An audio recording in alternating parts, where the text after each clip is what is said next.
الرجيم بسم الله الرحمن الرحيم الحمد لله رب العالمين والعاقبة للمتقين والصلاة والسلام على محمد وعلى آله وأصحابه أجمعين সর্বপ্রথমে মহান স্রষ্টা ওয়াহিদ আহাদ লা শরীক আল্লাহ পাকের কাছে শুকরিয়া আদায় করি যে আল্লাহ পাক আমাদের অনুগ্রহে সম্মানিত শাওয়াল মাসের শেষ জুমা আল্লাহ পাক আমাদের সকলকে শরীক করিয়েছেন। সেই মহান আল্লাহ পাকের কাছে শুকরিয়া আদায় করি, সকলে বলি আলহামদুলিল্লাহ। বিসমিল্লাহির রহমানির রহিম। আল্লাহু ওয়ালিয়ুল্লাযীনা আমানু ইখরিজুহুম মিনাজ যুলুমাতি ইলান নূর ওয়াল্লাযীনা কাফারু আওলিয়াহুম তাগুত ইখরিজুনাহুম মিনান নূর ইলাজ যুলুমাত উলাইকা আসহাবুন নার হুম ফীহা খালিদুন। সাদাকাল্লাহুল আযীম। পবিত্র কোরআন মাজিদের সূরা আল বাকারা থেকে 257 নম্বর আয়াত 257 এই আয়াতটি তেলাওয়াত করলাম। ইনশাআল্লাহ তাফসীর করা হবে। তার আগে গত জুমায় যে আয়াতটি আনকমপ্লিট তাফসীর করা হয়েছিল, ইনশাআল্লাহ ওই আয়াতটি সম্পূর্ণ তাফসীর আমরা শুনে নেব। 256 নম্বর আয়াতটি ছিল আল্লাহ পাক বললেন, লা ইকরাহা ফিদ-দীন কাদ তাবায়্যানা আর-রুশদু মিনাল গায় ফামান ইয়াকফুর বিত-তাগুত ওয়া ইউমিন বিল্লাহ ফাকাদ ইসতামসাকা বিল-উরওয়াতিল ওয়াসতা লা ইনফিসামা লাহা আল্লাহু সামিউন আলীম। এই আয়াতটির তাফসীরের মধ্যে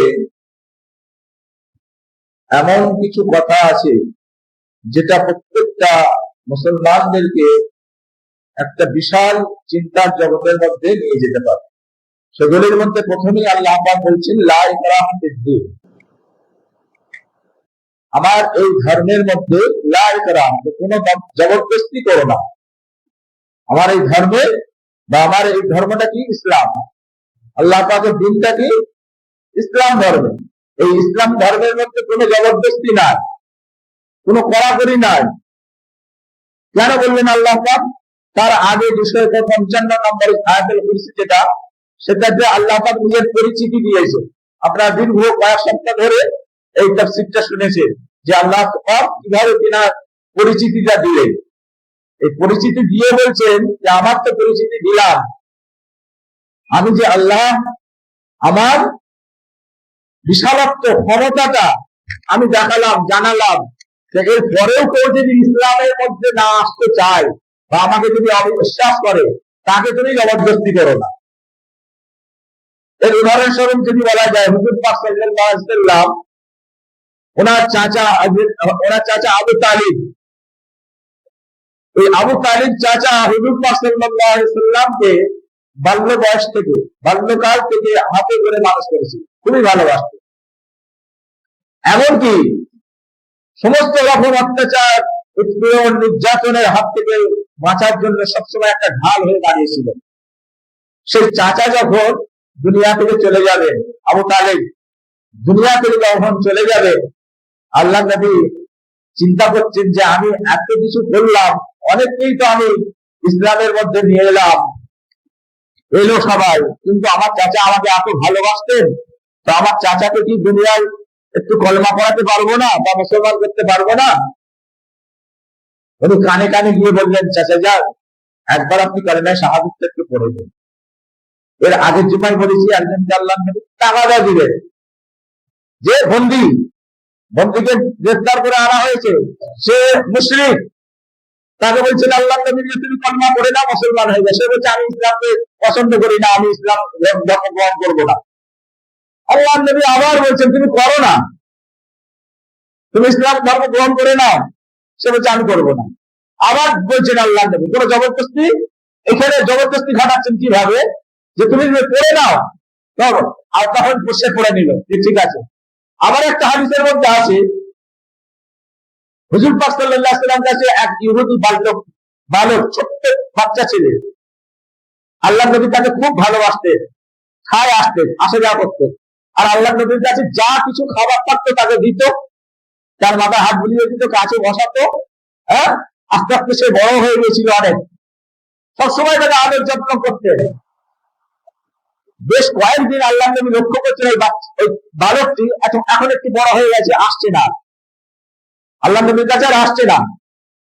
আল্লাহ নবী খোঁজ খবর নিতে বললেন সাহাবাদেরকে যে ওই ছেলেটি যে আমার কাছে আসা যাওয়া করতো, তো দেখো তো সে তার কি খবর, সে আসছে না।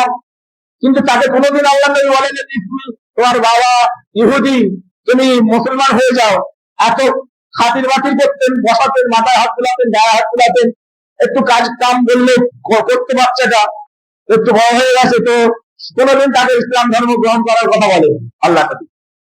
এই বাপু তুই আমাদের ধর্মে চলে আয়, ইসলাম ধর্ম গ্রহণ কর, কালেমা শাহাদাত পড় বলেন।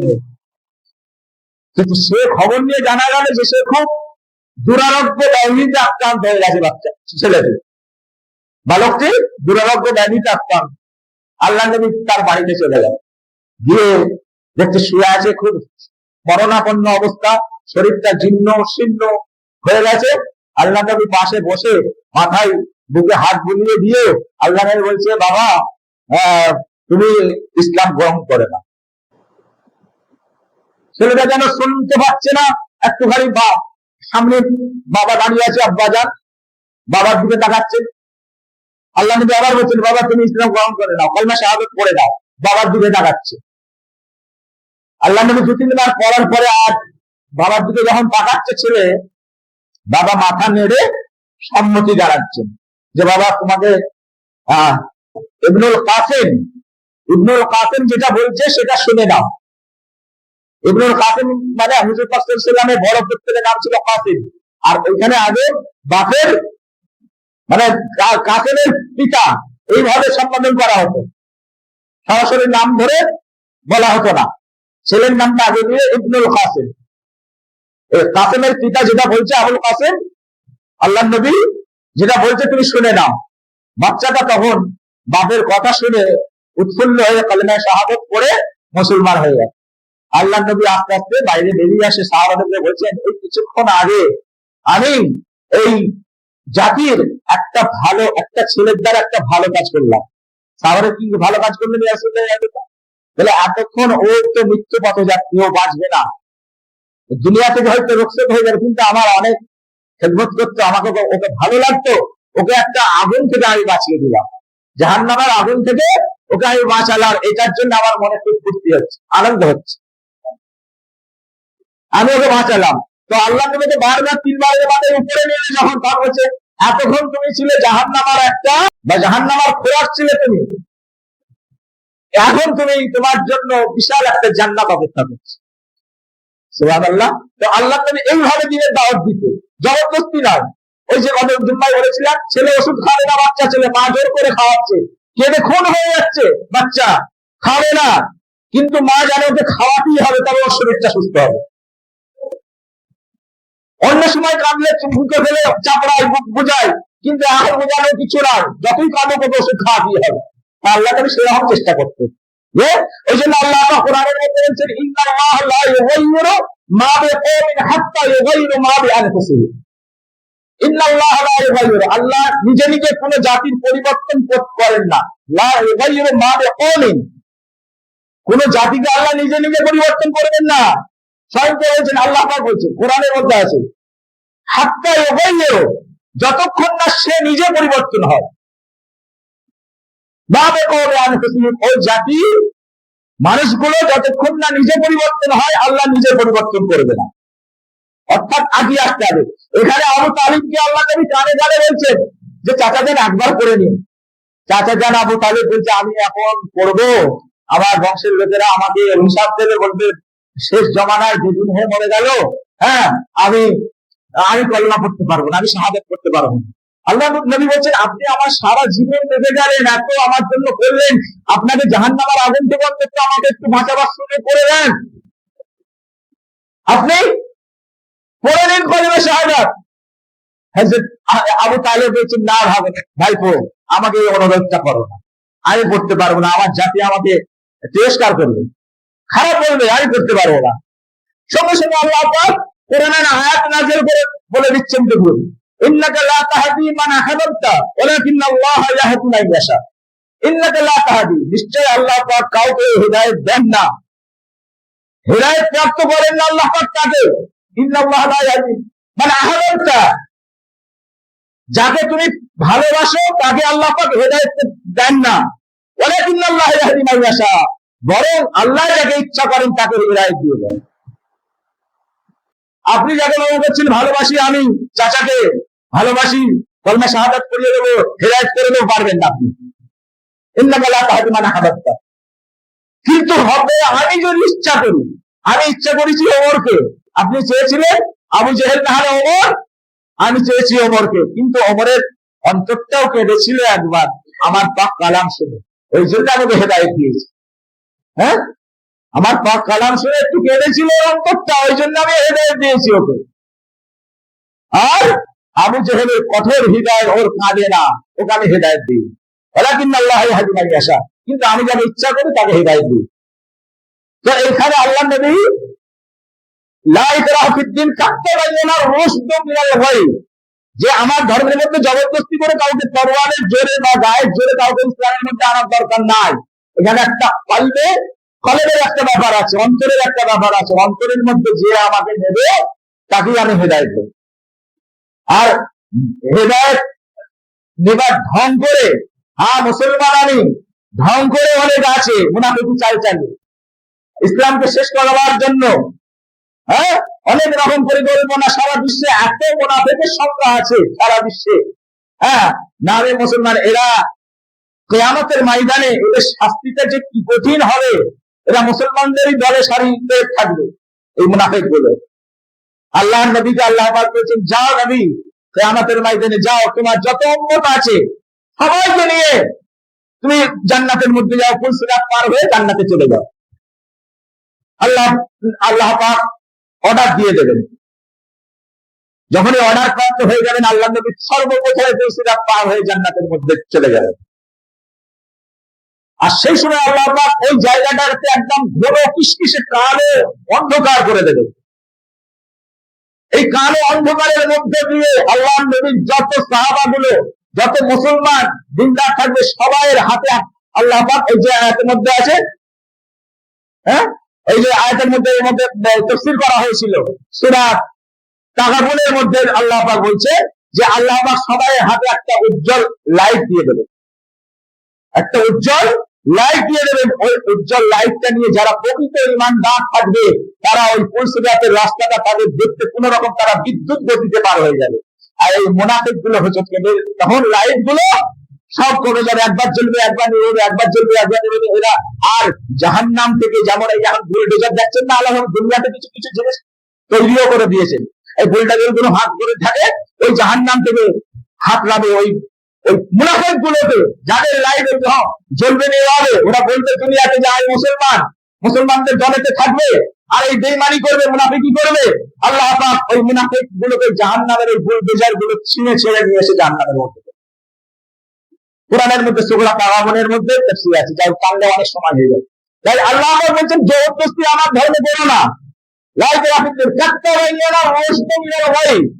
আমি পরিষ্কার করে দিয়েছি এখানে, আমি সব পরিষ্কার করে দিলাম এর মধ্যে, আমার দিনটার মধ্যে সব পরিষ্কার করে দিয়েছি।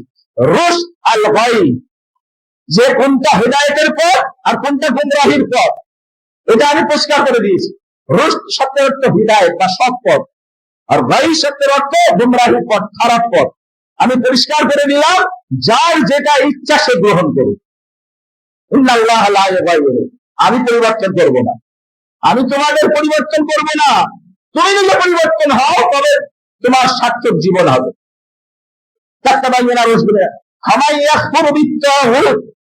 যে অস্বীকার করবে তাগুতকে, ওয়া ইউমিন বিল্লাহ, এবং আমার উপরে যারা ঈমান আনবে। এখানে একটা কথা জুড়ে দিচ্ছে না, হামাইয়াতপুর আমাদেরকে অস্বীকার করতে বলছেন আল্লাহ পাক। কিসের অস্বীকার করতে বলছেন আল্লাহ পাক? তাগুতকে। তাগুতকে যারা অস্বীকার করবে, হামাইয়াতপুর বিত্তাগুত, যারা তাগুতকে অস্বীকার, এই তাগুতটা কি? হযরত ওমর রাদিয়াল্লাহু আনহুকে জিজ্ঞাসা করা হয়েছিল, ও আমিরুল মুমিনিন, তাগুতটা কি? আল্লাহ নবী সাহাবা হযরত ওমর রাদিয়াল্লাহু আনহু সেই সময় বলেছেন তাগুত হলো একটা শয়তান। এই তাগুতের আবিধানিক অর্থ হচ্ছে শয়তান, আর ইসলামিক পরিভাষায় এর অর্থ ব্যাপক। ইসলামিক পরিভাষায় তাগুতের অর্থ ব্যাপক বিস্তৃত। যেমন ছোট্ট একটা উদাহরণ আপনাদের দেওয়া যাক, ইসলামী রাষ্ট্রে বা ইসলামী শরীয়ত মোতাবেক যখন মানুষ হেঁটে যাবে ডান দিক ভোট দিয়ে যাবার হুকুম আছে ইসলামী শরীয়তে, যে তুমি যখন তোমার গন্তব্যের দিকে যাবে তোমার ডান সাইড দিয়ে যাবে। আর আমাদের এই রাষ্ট্রে কি প্রচলন আছে গন্তব্যে যাবার জন্য কোন দিক দিয়ে যাবার? বাম দিক দিয়ে। শরীয়তে কিন্তু আছে ডান দিক দিয়ে, যেটা সৌদি আরবে আছে, অন্যান্য মুসলিম রাষ্ট্রে আছে, যে ড্রাইভার যদি বাঁ দিক দিয়ে যায় তাকে তার অবস্থা খারাপ। ইসলামিক রাষ্ট্রগুলোতে যেখানে কঠোর ইসলামী শাসন ব্যবস্থা আছে, সৌদি আরবে যারা গেছেন উমরা করতে বা হজ করতে আপনারা জানেন হেঁটে যেতে গেলে ডান দিক দিয়ে যেতে হয়। ইসলামী আপনাকে বাধ্য করছে, আপনি যদি গাড়ি নিয়ে বলেন আমি ইসলামের শরীয়তে বলেছে ডান দিক দিয়ে যেতে, তো আপনি যদি এখানে বসাতে যান যে আমি ডান দিক দিয়ে যাবো, যে ধাক্কা মারবে তার অবস্থা খারাপ করে দেবে, তাহলে আপনার কি অবস্থাটা হবে? হ্যাঁ, আর কেউ যদি এসে ধাক্কা মেরে দেয় তুই ধাক্কা মারলি কেন, আমি তো আমার শরীয়তে বলেছে ডান দিক দিয়ে যেতে, হ্যাঁ আমাকে শরীয়তে বলেছে ডান দিক দিয়ে যেতে, আমি ডান দিক দিয়ে যাবো, তো আপনাকে সঙ্গে সঙ্গে পুলিশে খবর দেবে, পুলিশে ধরে জেলে ভরে দেবে আপনার, যে তুই উল্টো সাইড দিয়ে এসেছিস গাজওয়ারি করছিস আবার ধাক্কা দিয়ে। হ্যাঁ, তার আমি বোঝাতে চাইছি যেটা যে তাগুত শব্দের অর্থ ইসলামী শাসন ব্যবস্থায় যারা বাধার সৃষ্টি করে, শরীয়তি নিয়ম কানুন হুকুম আহকামে যারা প্রতিবন্ধকতা সৃষ্টি করে, এই শক্তিকে বলা হয় তাগুত। এই শক্তিটাকে বলা হয় তাগুত। তার ইসলামী পরিভাষায় এই আবিধানিক অর্থে তাগুতের অর্থ হচ্ছে শয়তান, আর ইসলামী পরিভাষায় যে সমস্ত রকম শরীয়তি আইন কানুন বিধান রক্ষা করার জন্য বা মানার জন্য যে বাধাগুলো সৃষ্টি হয়, যাদের দ্বারা বাধা সৃষ্টি হয়, সেই ক্ষমতাকে বলা হচ্ছে তাগুত, তাগুতি শক্তি।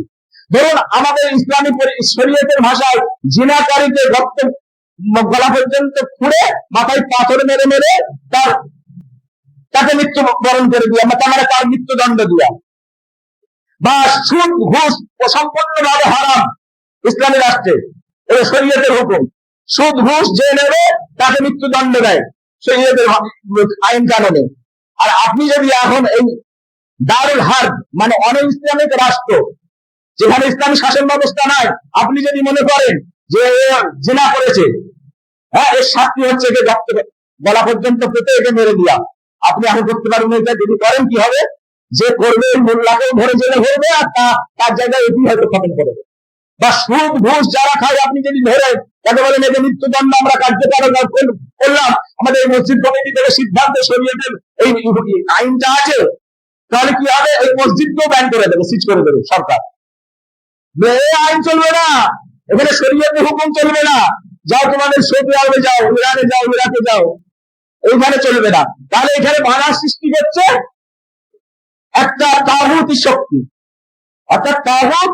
ওই জন্য আল্লাহ পাক বলছেন ফামাই ইয়াকফুরু বিত-তাগুত, যারা তাগুতকে অস্বীকার করবে। আমরা এখানে করতে পারিনি, আল্লাহ আমাদের ছাড় দিয়েছেন যে অন ইসলামিক রাষ্ট্রে যারা তাগুতি শক্তিকে যারা মান্য করে চলে, মসলার মধ্যে আছে, এদের কোনো গুনাহ হবে না, আমাদের ছাড় আছে। হ্যাঁ, আমরা যেহেতু ইসলামে, কিন্তু অনেক ইসলামী রাষ্ট্র আছে সেখানে এই তাগুতি শক্তি মাথা চাড়া দিয়ে আছে।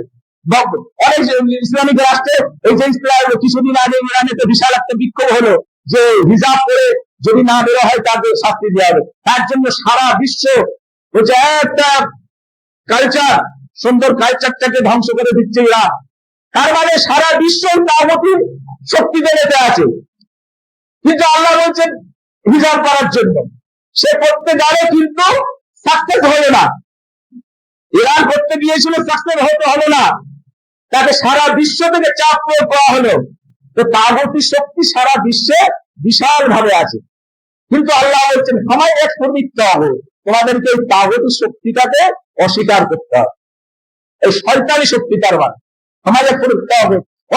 বিল্লাহ, আর আমি আল্লাহকে বিশ্বাস করে নেবে যারা, তারা কি করবে, ঠিক আছে তাগুতি শক্তি আমরা অ্যাভয়েড করতে পারছি না, আমাদের ক্ষমতায় নেই, আমরা তাগুতি শক্তি অ্যাভয়েড করতে গেলেই আমাদের অনেক কিছু বন্ধ হয়ে যাবে, বা আমরা জানে মরে যেতে পারি, বা গ্রেফতার হয়ে যেতে পারি, ঠিক আছে, কিন্তু আল্লাহর উপরে বিশ্বাসটা তো আমাদের রাখতে হবে। মিল্লাহ, আল্লাহর উপরে বিশ্বাসটা তো হবে। আর বিশ্বাস রেখে কি করতে হবে সেটা আল্লাহ পাক বলছেন।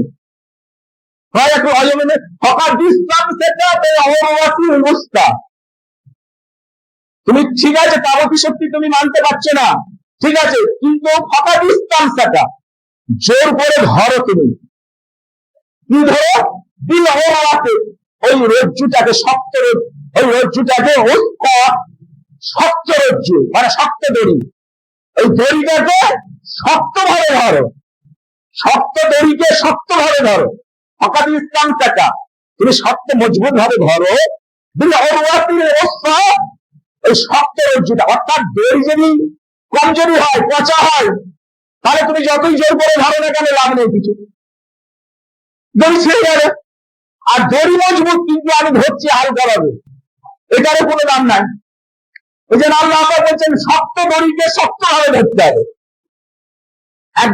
এ সম্বন্ধে একটা হাদিস আছে, আহমদ মুসনাদ শরীফের মধ্যে আছে, এক সাহাবা আল্লাহ নবী ইন্তেকালের কিছু পরে পরে এক সাহাবা মসজিদে নববীতে এসে খুব সুন্দর লিবাস, সুন্দর চেহারা, এসে সুন্দর ভাবে 2 রাকাত নামাজ আদায় করলেন, সুন্দর ভাবে 2 রাকাত নামাজ আদায় করলেন এক সাহাবা।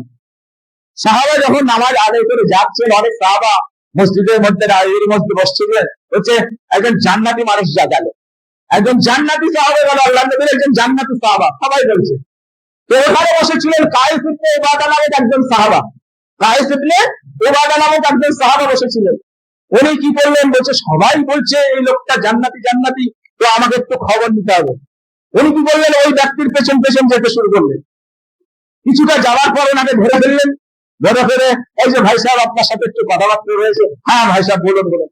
হ্যাঁ আপনার বাড়িতে কে কে আছে, একটু কুশল বিনিময় করে ওনাকে বলছেন যে ভাই সাহেব আপনি 2 রাকাত নামাজ পড়ছিলেন মসজিদে নববীতে, তখনই মানুষ সব বলা করছে যে আপনি জান্নাতি জান্নাতি, আপনি জান্নাতি। এর কারণ কি বলেন তো? সবাই বলছে আপনি জান্নাতি। যে সাহাবা, এনার নামটা পরে বলছি, কায়েস ইবনে উবাদা যখন জিজ্ঞাসা করে বলছেন এই কথাটা, বলছে সুবহানাল্লাহ সুবহানাল্লাহ। মানুষের কি খবর বলুন তো, এসব কথা বলা চলে? আল্লাহ কাকে জান্নাত দেবেন, কাকে জাহান্নাম দেবেন, এটা কেউ জানে? এসব কথা বলার কোনো প্রয়োজন আছে? ওই সাহাবী বলছেন, কায়েস ইবনে উবাদা বলছেন, হ্যাঁ বলা বলি করছিল তো, এই জন্য আপনাকে বললাম। বলছে তবে একটা ঘটনা শোনো, আমি একদিন একটা খ্বাব দেখেছিলাম, স্বপ্ন দেখেছিলাম রাত্রিরে।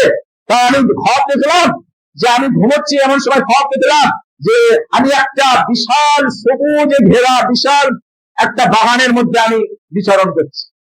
বিশাল বাগান, সবুজের সমারোহ, বিশাল বড় বাগান, আমি সেখানে বিচরণ করছি, হাঁটা চলা করছি। এমন সময় দেখছি ওই বাগানের মাঝখানে একটা বিরাট পিলার রয়েছে।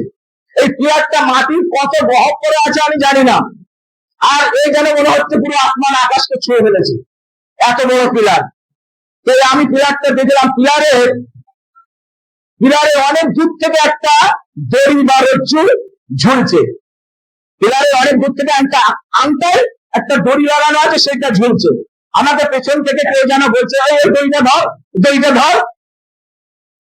আমি চিন্তা করলাম দড়িটা তো আমি ধরতে পারবো না, লাফ মারলেও তো ধরতে পারবো না, অনেকটা দূরে। উনি খবর দিচ্ছেন যে দড়িটাকে ধরতে গেলে আমাকে একটু উঁচু করে তুলতে হবে, আমি তো ধরতে পারবো না। পেছনে ওই কেউ একজন এলো, এসে যেন আমাকে পেছন থেকে একটু চাপ দিয়ে ধরলো, আমি দড়িটা ধরে ফেললাম। ওই দড়িটা ধরার পরে এই ব্যক্তি আমাকে ছেড়ে দিল আর বললো এই মজবুত করে ধরে থাকবি, নাহলে পড়ে যাবি। আমি যত গায়ে ধরে আছে আমি ওই দড়িটাকে ধরে রাখলাম না। এটা মুসনাদ আহমদ হাদিসের ঘটনা, হাদিস থেকে বলছি। আমি খুব জোরে ধরে আছি দড়িটা, দেখছি আংটা ঝুলছে আর ওই দড়িটা ধরে আছি। আর এই ধরা অবস্থাতেই আমি ঘুমটা যখন আমরা ভাঙছে, আমি দেখছি এই হাতটা সত্যি আমার মুঠো করা আছে, যেন আমি দড়িতে ধরে আছি, মুঠো করা আছে আমার যখন ঘুমটা ভাঙছে। আমি স্বপ্নটা দেখে আল্লাহ নবীর কাছে এসে ছুটে এলাম, ইয়া রাসূলুল্লাহ ইয়া হাবিবাল্লাহ, আমি গত রাত্রে এই খ্বাবটা আমি দেখেছি, স্বপ্নটা দেখেছি। আল্লাহ নবী বলছেন বাবা, এই সাহাবাটার নাম হচ্ছে আব্দুল্লাহ ইবনে সালাম, আব্দুল্লাহ ইবনে সালাম। উনি বলছেন সালাম ইবনে আব্দুল্লাহ, সালাম ওনার নাম, ওনার আব্বার নাম ছিল আব্দুল্লাহ। ইনি ছিলেন একজন ইহুদি পণ্ডিত, এই আল্লাহ নবী যখন মদিনা শরীফে এসেছিলেন, সর্বপ্রথম ইহুদিদের মধ্যে ইসলাম গ্রহণ করেছিলেন এই সাহাবী। তা আল্লাহ নবী খাওয়াটা কথা শুনে বলছেন, ও সালাম, তুমি যে স্বপ্নটা দেখেছো খুব সুন্দর, তুমি যেন সারা জীবন ওইভাবে ধরে থাকতে পারো, ওইভাবে ধরে থাকবে। কি আল্লাহ নবী কি ধরে থাকবো?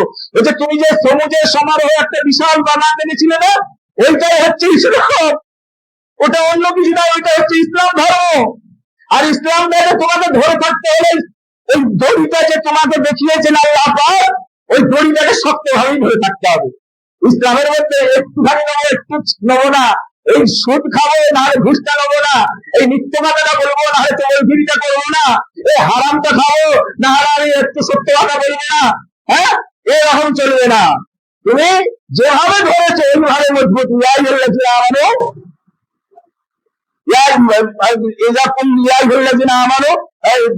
যে আল্লাহ পাক কোরআনের মধ্যে সূরা বাকারার মধ্যে তাফসীর করা হয়েছে, হ্যাঁ, একটা এই মুহূর্তে আসছে না ক্লিয়ারে, যে তোমরা যখন মৃত্যুবরণ করবে যেন ঈমান অবস্থায়, মুসলমান অবস্থায় মৃত্যুবরণ করো।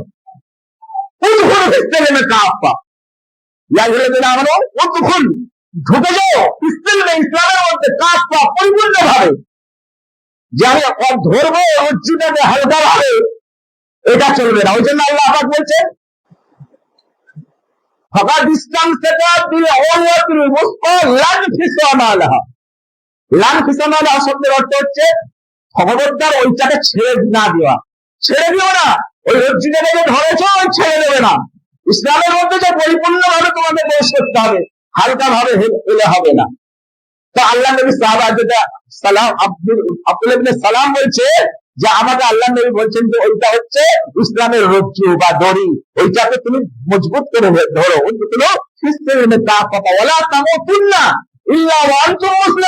যতক্ষণ না তোমার মৃত্যু, তুমি মৃত্যুবরণ করছো ততদিন পর্যন্ত ওইটাকে ধরে থাকবে। ওলা তামুতুন্না, তুমি মৃত্যুবরণ করবে না। মুসলমান অবস্থা, মানে মুসলমান অবস্থাতেই তুমি মৃত্যুবরণ করে ওই রজ্জুটাকে ধরে থাকবে। কিন্তু পরের আয়াতটা তেলাওয়াত করলাম, আপনার তাফসীর করা যাবে না, সময় শেষ। ইনশাআল্লাহ আগামী সপ্তাহে হবে। আল্লাহ পাক যেন আমাদের সকলকে সঠিকভাবে শোনা